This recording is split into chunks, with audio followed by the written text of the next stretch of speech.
Welcome to another episode of the Greatness Engineering Show. It is always my pleasure to come and bring you amazing people, inspiration that will help you, who are going to help you to go to the next level of your greatness. And I make sure that, we get, to inspire during that particular hour that we're going to spend together. So you probably know me. My name is Marai Tulekima, and you know me as the Greatness Engineer. And today we are going to the US again and just going to give you a little bit, of information about my guest, and then she will have the opportunity to come and, add more. My guest today is Robyn Roots. She is, a multifaceted woman. She is a nurse. She is a filmmaker. She is also, an entrepreneur. So we will try to understand how she's doing all of this, because I can, already see your face and say, how is she going? How is she doing it? Being a nurse, being an entrepreneur, being a filmmaker. But as you know, some people can, bring, step into their power, step into their greatness, and really, make it happen. So let us know where you're watching from, and please don't hesitate to participate. This show is for you. We bring you the best people, and we bring you greatness engineers, like I call them. They engineer greatness wherever they are, wherever it is important. So come learn from them, and they have tips, they have strategies to share. And today we're gonna have again an inspiring conversation around nursing, filming, entrepreneurship, which are the pillars and passion of Robyn. So let's start, and please, like I said, don't hesitate to participate and bring your perspective, or ask any question you want to ask to Robyn. So don't sit tight, and let's start.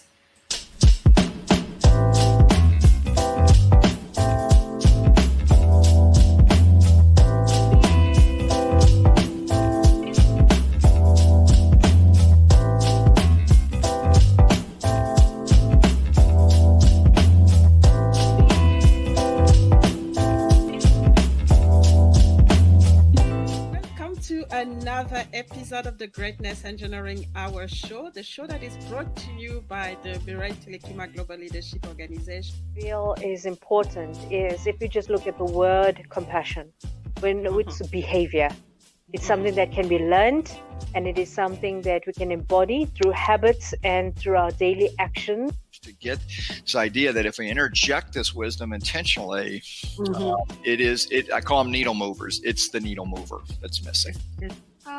Don't deprive the world of your greatness. Please. Don't do that anymore. Dare to excel, dare to be sexy, dare to be you, dare to be the best version of yourself. Impact yourself positively, and from there impact others. And you are not alone.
welcome, Robyn, to the Greatness Engineering shows. It is a pleasure to have you. And, we were talking about the excitement before we started. I'm really excited. And before, we get too far on the excitement, just want you to introduce yourself to the audience. Let us know who is Robyn and anything that is really important to know about you.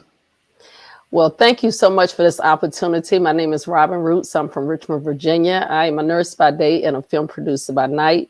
I'm also a consultant for the MFL. And I am just so excited to be here because being an entrepreneur, nurse turned filmmaker, there are a lot of challenges because it's like I'm a unicorn in the business. But I'm just excited for everyone to understand the journey of an entrepreneur and the tenacity that it takes to be successful.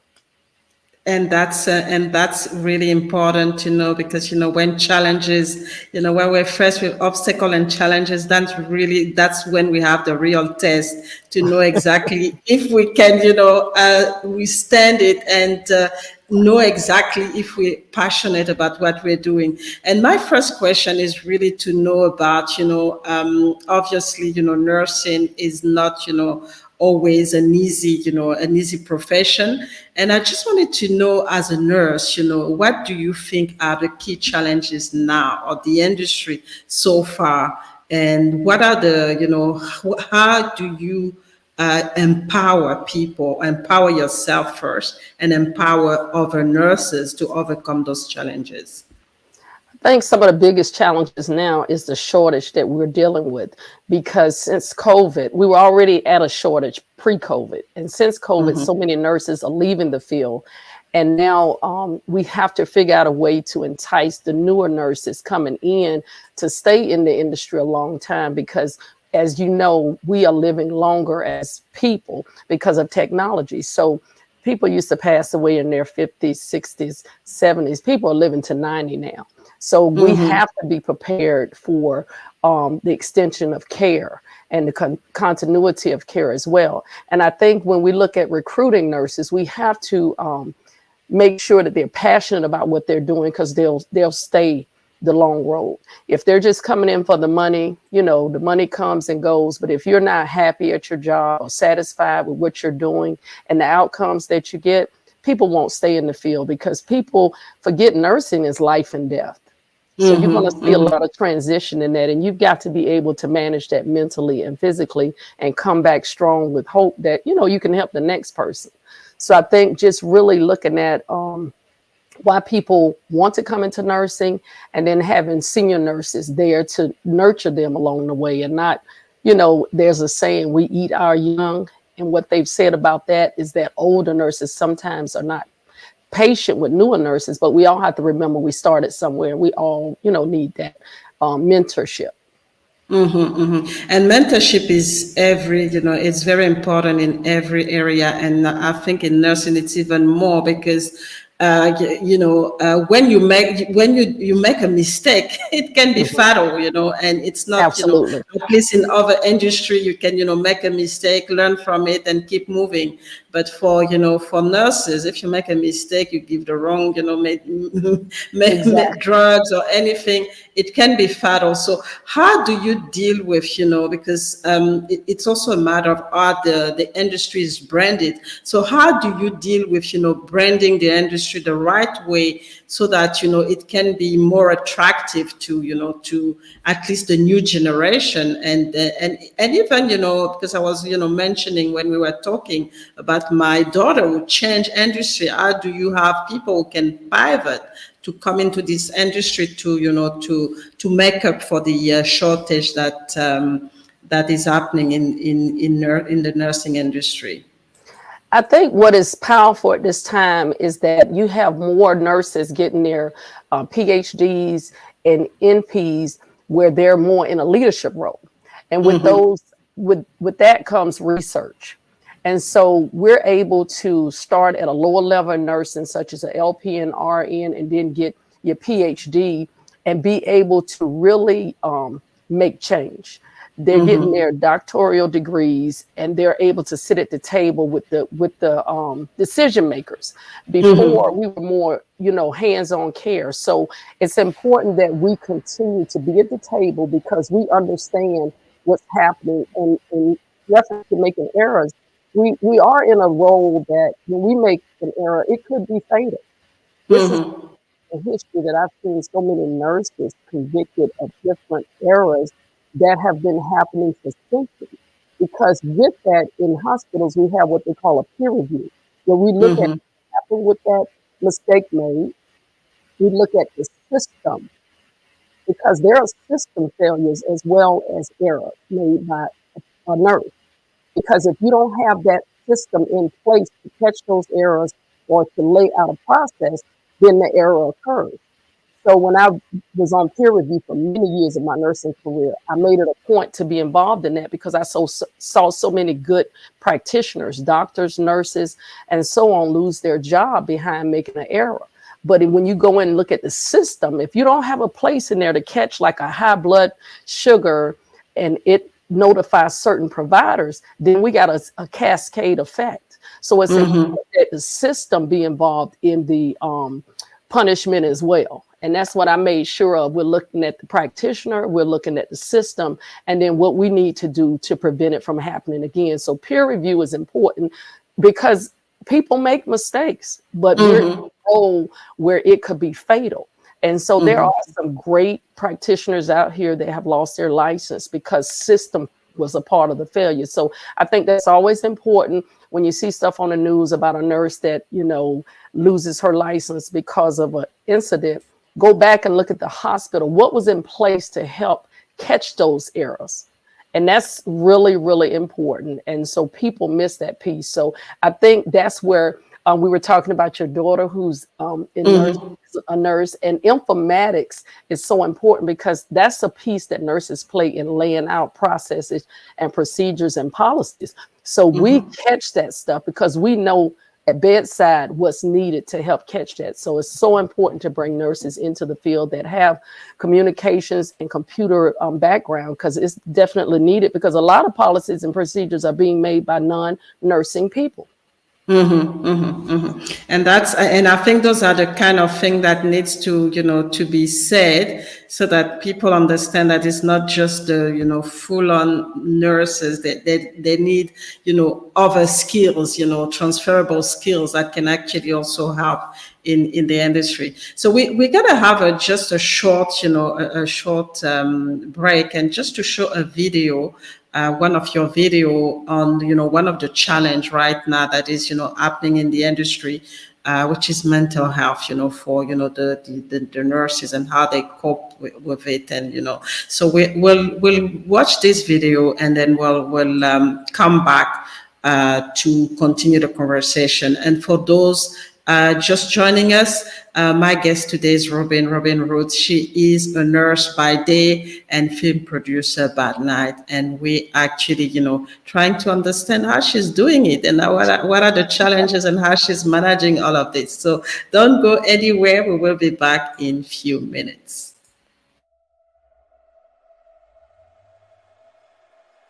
I don't think people will ever be able to grasp what New York was unless they were there. To walk down the ER and see stretchers in the hallways, and you don't know if patients are alive or dead. It took a couple of weeks to realize how people presented. What you found out is that you can predict who's going to die.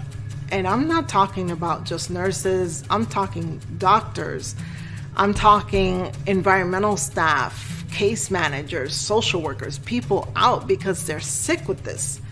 So my fear was, am I next? A lot of those nurses will die from this because they do not have the appropriate equipment. And then came wow, we were the most trusted profession. We thought we were the most loved as well. For Black people, two pandemics collided.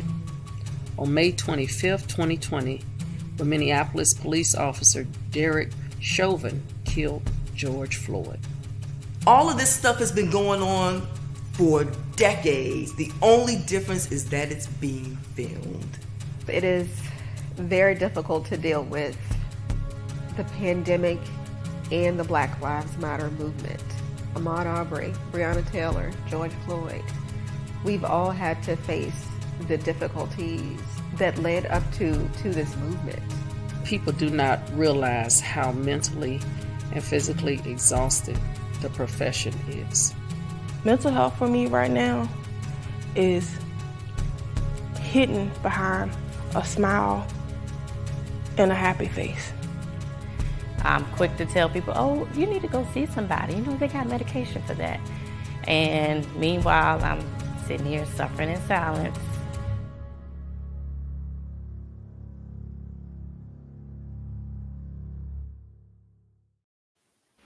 So we are back with Robyn, and as you could see, a lot of the nurses are actually going through, the mental health issue. So how, as a nurse, because you're so used to take care of other people, how do you take care of yourself? Because that's very important, this, self-care that you need to have before you can actually give and care, for other people. So what are the strategies and tools and things that you do to really, stay, stay healthy, especially mentally? Well, I feel that's a great challenge for all of us, because life brings challenges to you, especially as a nurse. A lot of times as a nurse, you take care of your family, you take care of the community, and you're constantly, interceding for people. So it's important for me. I'm a very spiritual person. So I spend the first couple of hours of my day, fortifying my spirit with the word of God and just meditation, and then, dealing with life, and also trying to get away and exercise. I do a lot of exercising here at home, and just taking some time away from the norm. I kind of go away every 2 or 3 days and try to just get away from things that make me stay busy. Because if I'm at home, you see something need to be done. And so I think it's important to have, I believe in having prayer partners and girlfriends that understand my journey. And we can call each other, and we're brainstorming on what we're doing and what we're doing next. And then that we need to slow down and kind of just, meet for lunch and talk things out. I think if you don't have friends that understand your journey, you end up absorbing all the time and never being able to release stuff. So I have about 5 girlfriends that have been so instrumental in my peace of mind, because they're quick to say, you don't need to worry about that. And so it keeps me focused, because I'm usually the leader of the pack. For some reason, I end up in the front of the line and people following me. But I really do enjoy just sitting in the midst and listening to them tell me, okay, you've done this and done that. You're just, people are going to continue to call you for help if you have a gift on your life. God gives all us gifts. And if you're great at painting, people are going to keep calling you to paint. And I feel like I'm great at counseling people and helping them be the CEO of their health. And also just being an entrepreneur, not being afraid to stop being a secretary and become a cook, because sometimes their friends are like, they talk them out of it. But a lot of times we're doing things that we need to do to pay our bills and get by. But at a certain time in your life, you gravitate to what you really are passionate about and the gift that God gave you. And I think we have to be aware of that, all the time. You can't just take off and become a singer. You have bills, you need insurance, you need a stability to raise your family. So you have to be ready for that transition when it's time. It's timing and everything. And that's very important what you're saying, the support of, making sure we have a support system, because that's very important, because we can't, we can't handle everything, and really understanding that we need to take care of ourselves, if we really want to provide the best service. and sometimes we just give, and especially women, we just give, and we don't really think about, ourselves. And it can be fatal, because I could see from the video some of the nurses, pass, dying because they're just, overwhelmed with what's happening. So we're just going to say hello to some of the people here. There is Peggy. Peggy is watching from Richmond. Yeah. Welcome, Peggy. And we have Regina. Regina is watching from Texas. So Regina, welcome. She's happy to be there. And from San Antonio, Texas. Okay, so Regina, thank you for being here. And what I want to ask, with everything that is happening, nursing being really a busy, work as a nurse being a busy, where does the filming, being the filmmaker fit in? What was the breakthrough? What led you to start doing films? Yes, that's like the $1 million question. And it's interesting because when I got into film about 7 years ago, I was really getting ready to write a book. And social media, Facebook, when you're older, you're not on those platforms, but my kids kept encouraging me to get on there. And I got on Facebook and connected with a childhood friend, someone that I used to babysit when I was young. And he was actually into the film industry. And he started telling me about the film industry, and he was like, we're working on this project. And he started talking to me about funding that they needed. And so I really was intrigued by it at the time. I was still nursing. And I was like, okay, let me check it out. And so I had the opportunity to talk with the team and have a conference call with them. And everybody was so excited about this film called The Turnaround. And so I decided to fly down to Orlando and meet the cast and crew and really see what it was all about. And I was hooked from that day to this day. And it's so amazing because the writer, director, and producer of that film is paralyzed, and he was in a wheelchair. And I had no idea, because on the call, he was just, so excited. And we just didn't talk about any logistical things. And when I got there and he wasn't there yet, I was like, I flew all the way from Orlando, and you would think he would be here when I got here. And then I hear this music coming up the street, and he was in an electric wheelchair and had just gotten dropped off, and he was coming to see me. And it was such a blessing being a nurse, because I love working with, my specialty is renal dialysis. So, a lot of my patients have health challenges. And when they step out of the box and do something that most people, count them out of, it keeps me going. And so to work with him on this film, and then to be about 15 projects in now, it's been a blessing for me. I've had great mentors, and we're working on a film called Sugar Daddy that focuses on diabetes and different areas of, Black things that happen in the Black community, how we perceive different diagnoses. And so getting into film, it is a extension of nursing to me, because nurses are storytellers, because throughout our career, stories have been told to us. I've taken care of patients that were in their 90s and survived the Holocaust.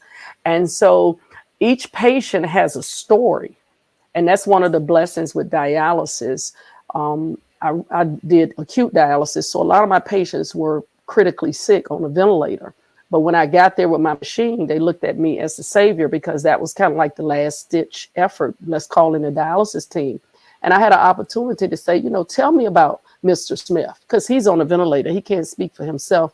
And I would hear from the grandkids, the wife, the cousins, and they would tell me all kind of stories. And I think it's just so ironic now, almost 60 years old, being in film and being able to share stories that really impact people, because a lot of times when you're going through health challenges, you feel like you're all alone, but you're not. There's a large population of people. Yeah, and is there a therapeutic as well, aspect for you? Is it, kind of also a mechanism for you to be able to, or strategy in a way to be able to continue to be passionate about what you're doing, just being in the film industry as well, because like you said, it's an extension of what you're doing. So it kind of pushing your passion to another level. Will you say that's the case? Absolutely. I started nursing from taking care of a sick aunt many years ago. when I was in high school. And back then it was very expensive to have dialysis treatments because reimbursement wasn't like it is now. So you had to pay a large copay for each treatment. And my mom just could not afford at the time. And she passed away.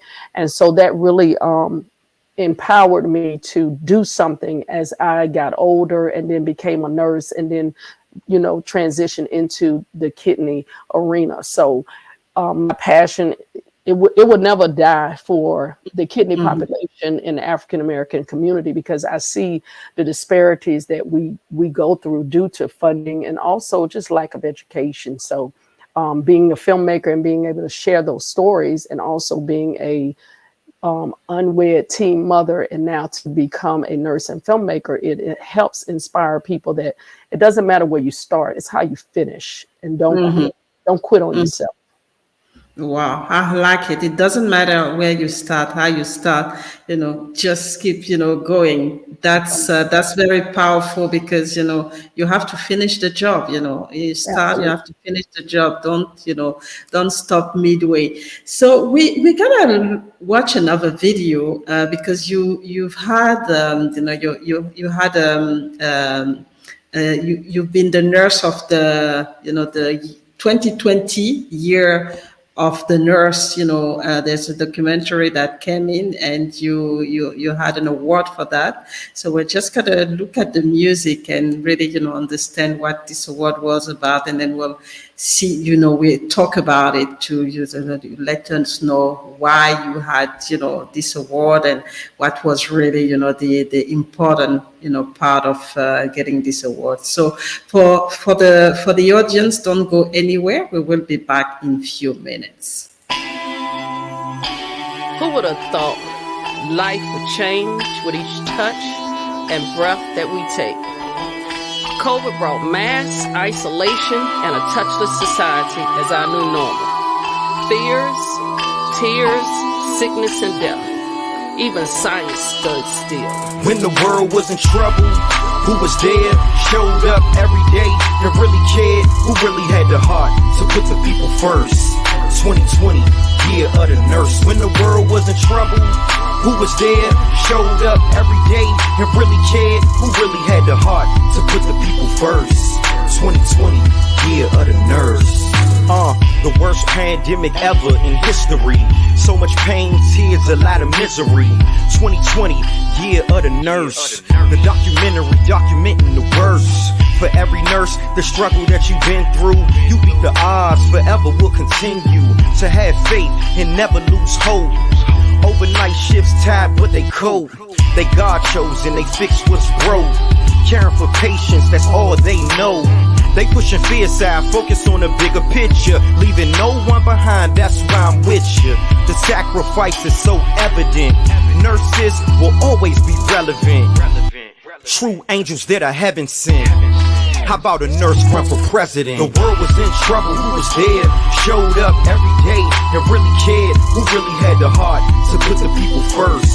2020, year of the nurse. When the world was in trouble, who was there? Showed up every day and really cared. Who really had the heart to put the people first? 2020, year of the nurse. Salute every nurse. Some survived, some died. COVID-19 took us all by surprise. While we fighting through it, yell Black Lives Matter. Check on your friends, mental health, it matters. Those gone but never forgotten. Stay strong, forever we got them. When you a nurse, it's like you sign an oath. To save lives, we will always owe you appreciation and gratitude. Without you, what would we do? The world was in shambles. You showed up, took a gamble.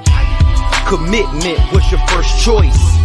For every nurse, I'ma be the voice to let them know that above all, you a blessing and we love y'all. The world was in trouble, who was there? Showed up every day and really cared. Who really had the heart to put the people first? 2020, year of the nurse. When the world was in trouble, who was there? Showed up every day and really cared. Who really had the heart to put the people first? 2020, year of the nurse. I know it's been tough, but only God knows. Keep fighting, Keep believing we are one. My heroes, 2020, Year of the Nurse.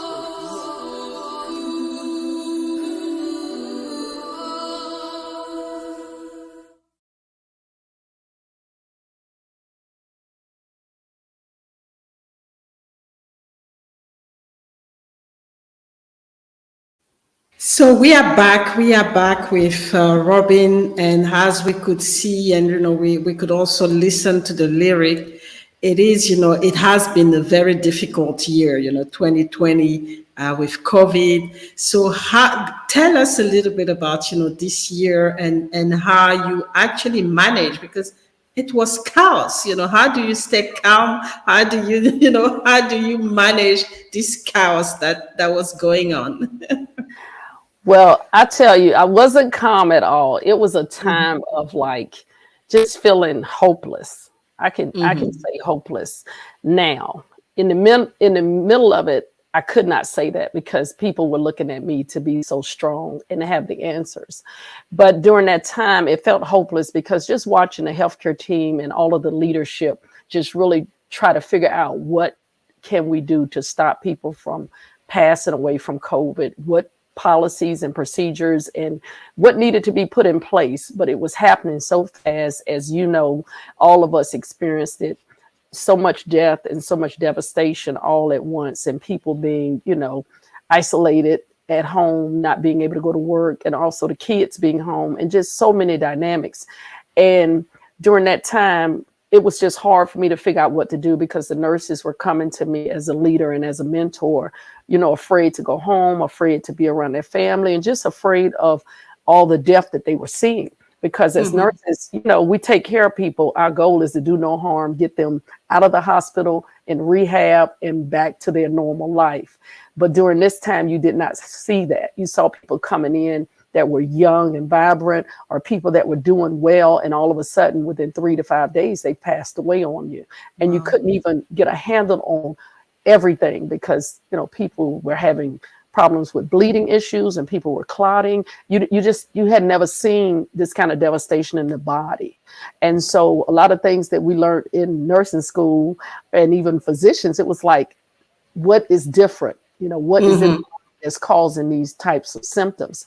And so during that time, God spoke to me to do something. And I decided to start capturing what the nurses were saying because they were fearful they would not make it through COVID.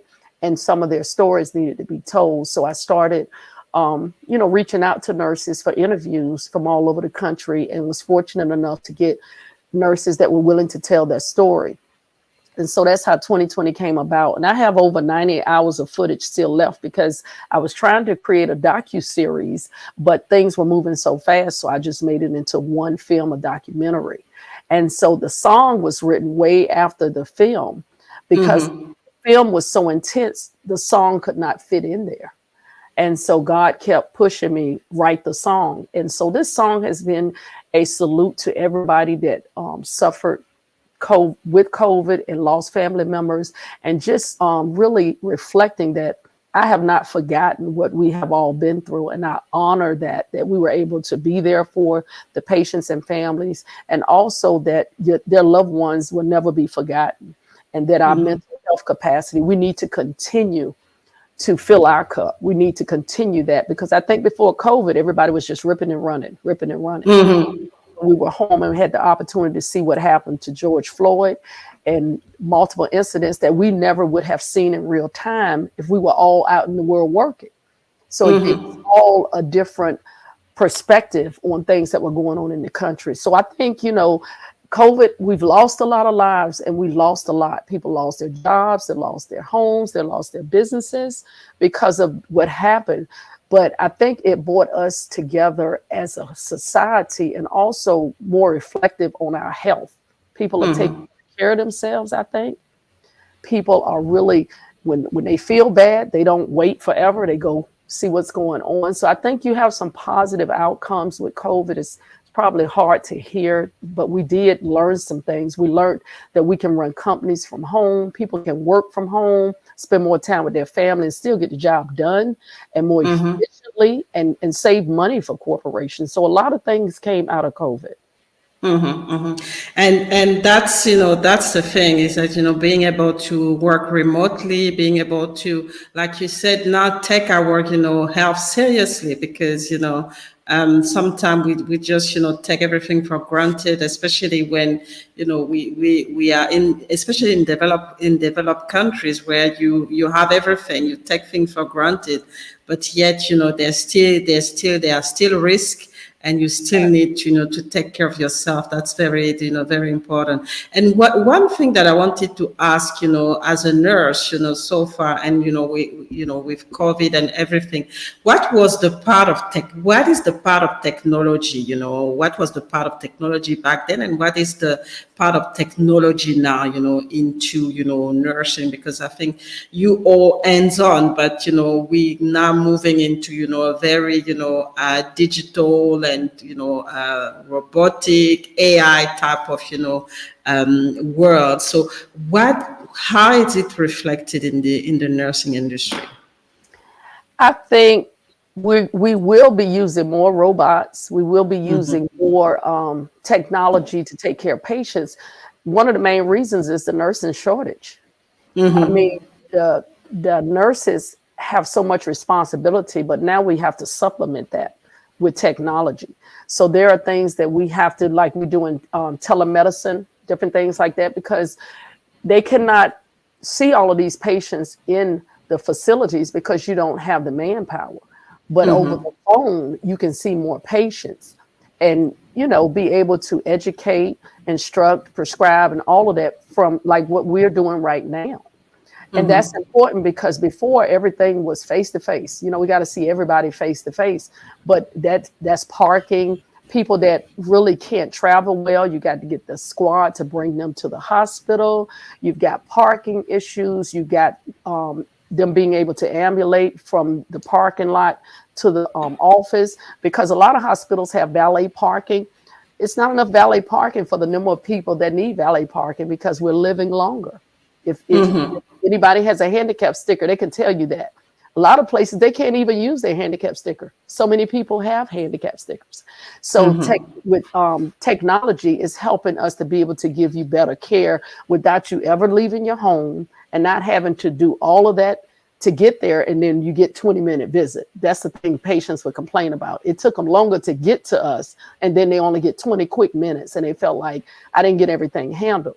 But when you got a visit at home, I think you have a little more quality time to plan, write your questions down.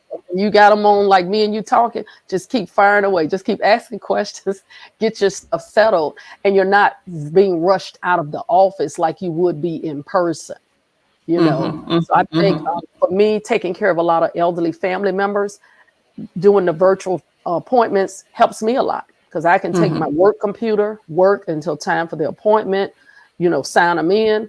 Then we get everything handled, get the medications called in, and it really does help. Because if not, like I say, that whole process, if you're working and your mom needs to be seen by the doctor, you can go over there with your computer and get her seen instead of taking off half a day's work to do that. Any traditional job, saying I got to take my mom to the doctor tomorrow, it's not received very well. Even though all of us have to take care of our family, but sometimes it's a big deal just to be off to take your family member to the doctor. So I think it's really changing the face of medicine and nursing. And I think we have to expect that some things will be done by robots, but then we need to become the CEO of our health, learning how to look into your My Chart, follow your labs, follow your medication, see what's going on, see what they're putting in there. Because I get alerts when somebody puts something in my chart. And if I haven't seen them and I see something popping in my chart, I'm like, well, what did they put in my chart? Let me see. And that's important, because that's your identity when you go from doctor to doctor. They sit in that, they're able to go in. And if you don't know what's going in your chart, it could be incorrect, and that has happened to me. Yeah. And so that's important. And like you said, technology has to be integrated, at this point, and not only because of, the shortage, but also the giving more flexibility to, patient, and also to nurses themselves, to be able to, to work, remotely, and just, see the patient when it's really critical. And really, understand how you can use the technology without, overusing it. So that's a very important point. And, just wanted to ask, I mean, the entrepreneurship aspect, where does it fit into, everything that we've just talked about, which is, the nursing, filming, entrepreneurship? How are you managing being an entrepreneur on top of all of this? It's not as hard as people think. I think when you're doing what you love and you have a gift, and sometimes people say, oh, you're doing too much, but being a nurse by trade in the community, always requesting, your expertise, that's a blessing, because your gift was given to you so that you can help mankind.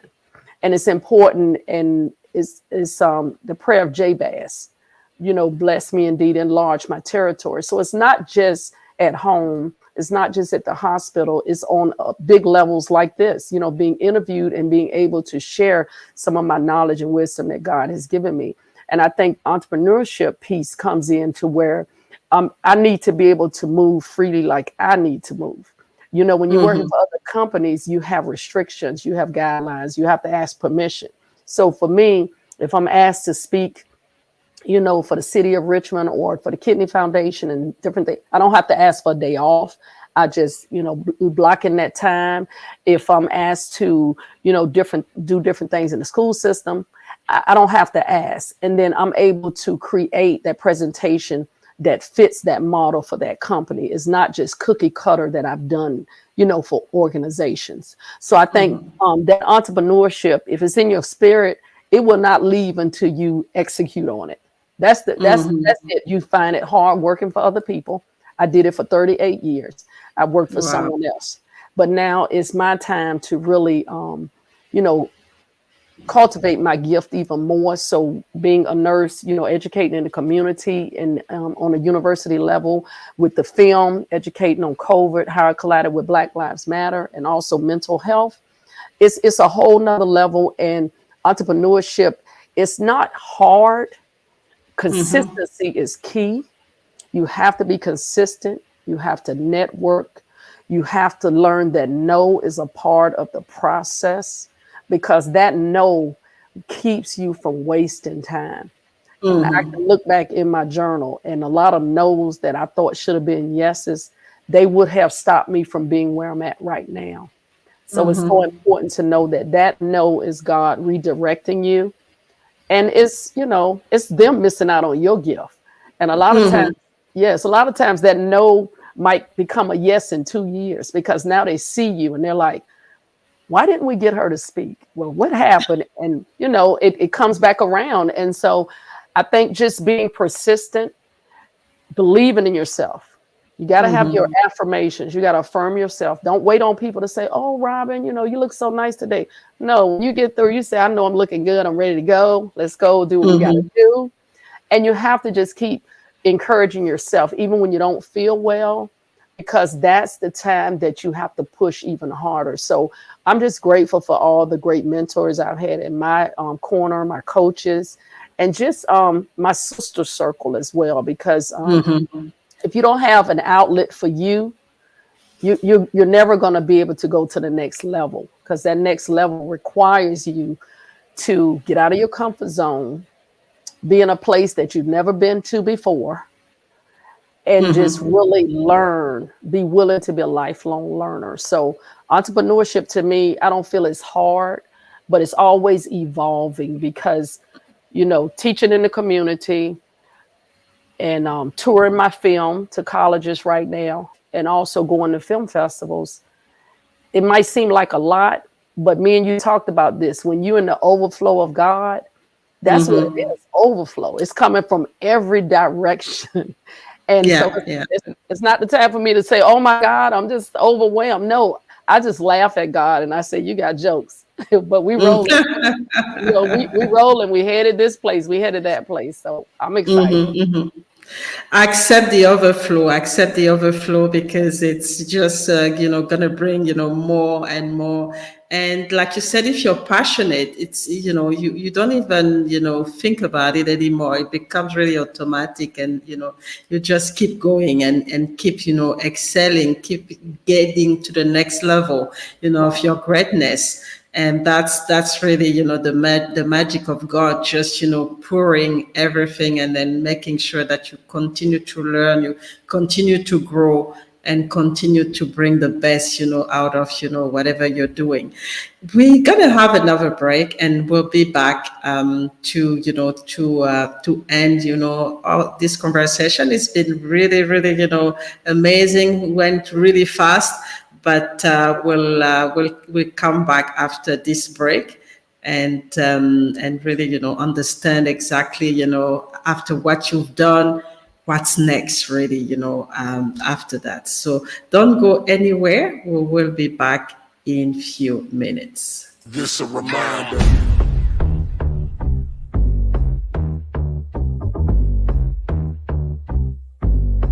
This a reminder. What's up, pop? You do? Yeah, I'm built this. We never don't strip everything, but it's outside. Up to the feminine one. Oh! Up to the feminine one. Oh!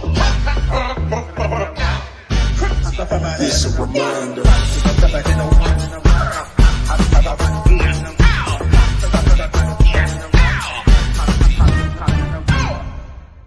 Words that you say. This a reminder. Love what they make.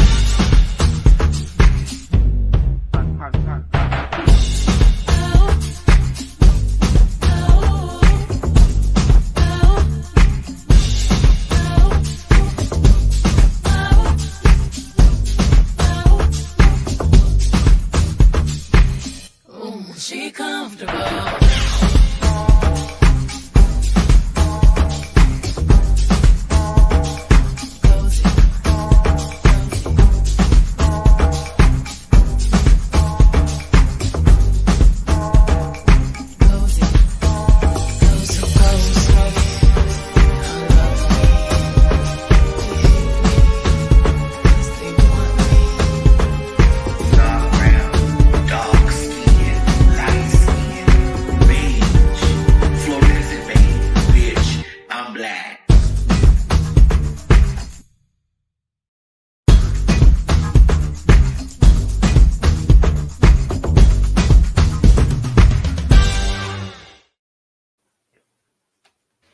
So we are back. We are back. Shout out to She Exists, and Janelle will be with us tomorrow.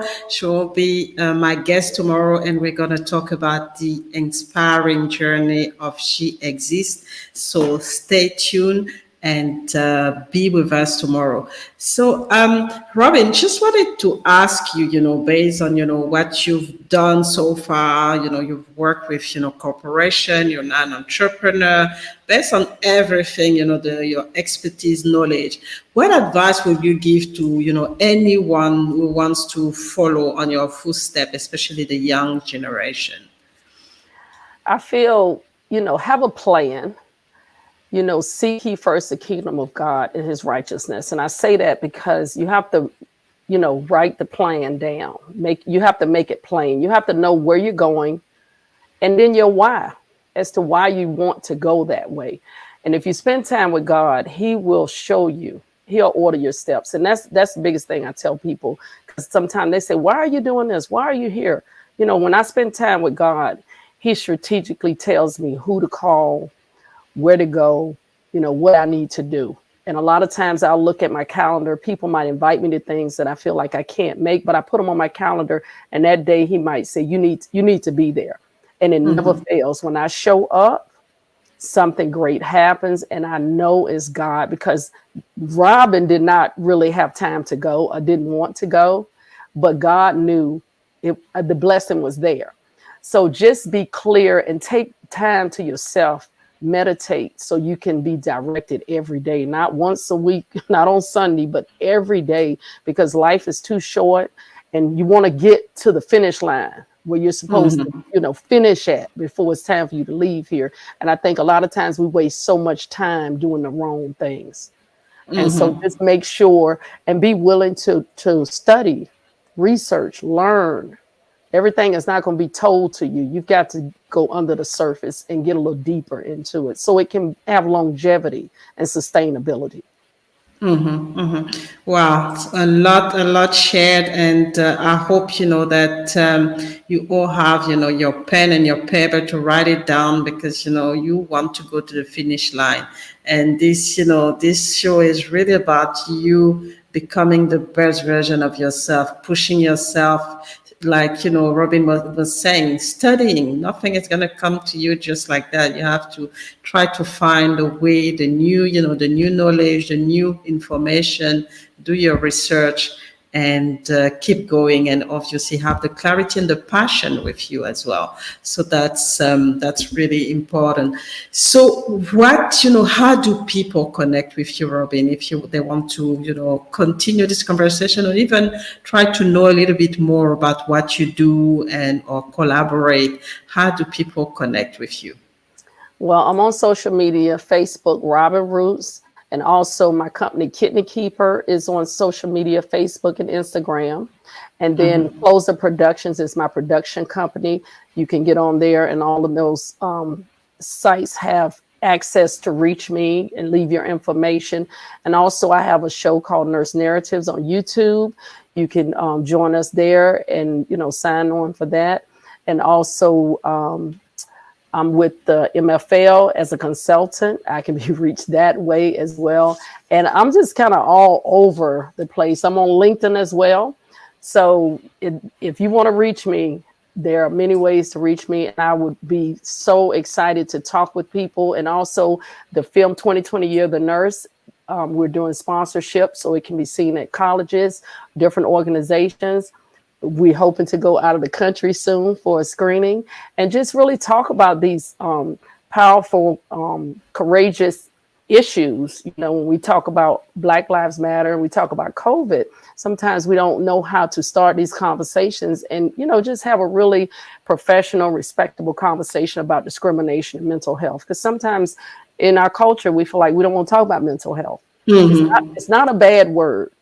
Not at all. Our mental health is just as important as our physical health. So we need to, make sure we're good in those areas. Yeah, and I'm happy you're mentioning that, because mental health is still very taboo, in the Black community, and it is important we start opening up, because people are dying from that, and people are really, struggling, with mental health in the Black community. So it's a very important thing to know. So all the information are here. So the Klosa production, Facebook, Instagram, LinkedIn as well. If you want to connect with Robyn, there's also YouTube, the show Black Nurses Journey. So very, very, she's visible everywhere. So that's the important thing. So you can't miss her. And I'm just gonna put also, a promo video where you have again more information about Robyn, and then we'll be back to finish the show after that.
when the world was in trouble. Who was there, showed up every day, that really cared, who really had the heart to put the people first. 2020, year of the nurse. When the world was in trouble, who was there, showed up every day. So as you can see, really multifaceted, professional, award-winning, entrepreneur, nurse, and really doing fantastic stuff. So please connect and, get to know a little bit more about Robyn. But Robyn, before you leave, this is a question that I really love, asking my guests is, so what is the legacy that you want to leave? Wow. The legacy would be to be remembered as a person that served people and pleased God, because a lot of time we get it twisted. We live our life trying to please people, but you can't please everybody. But I know my service is always appreciated. But so that's what I would want to leave with people, that I was a person that served people and pleased God. Yeah. Fantastic. So a person of service, pleasing God and pleasing people. So thank you for being with us today, Robyn. It has been an inspiring and really insightful conversation. And just want to remind the audience, Robyn is, nurse during the day and filmmaker by night. But in between, she is an entrepreneur. So you definitely want to learn from her to know exactly, and be coach to be able to get to, to step into your power and your greatness and the gift that, God has for you as well. So I have thank you, Robyn, for all that you do. Thank you, Regina, for being with us. I hope you've learned a lot from Robyn today and been inspired by her. So thank you for being with us. So that's the end of this episode of the Greatness Engineering show. I will be back later. So it's going to be evening time in the US, but it's going to be morning time for me for another episode of the Greatness Engineering Hour show. And my evening tomorrow, morning time on Sunday in the US, I'm going to have Janelle. Janelle will be with us. And stay tuned. There's a lot that we're going to talk about, and you don't want to miss it. So thank you very much again, Robyn. You enjoy your weekend. And again, thanks for being, an inspiring guest today. So bye-bye, everyone. And please join me later or tomorrow for my Australian audience for another episode of the Greatness Show. So that's it for this one. God bless you, and see you later. I'll see you tomorrow. All righty. Bye-bye. Bye-bye.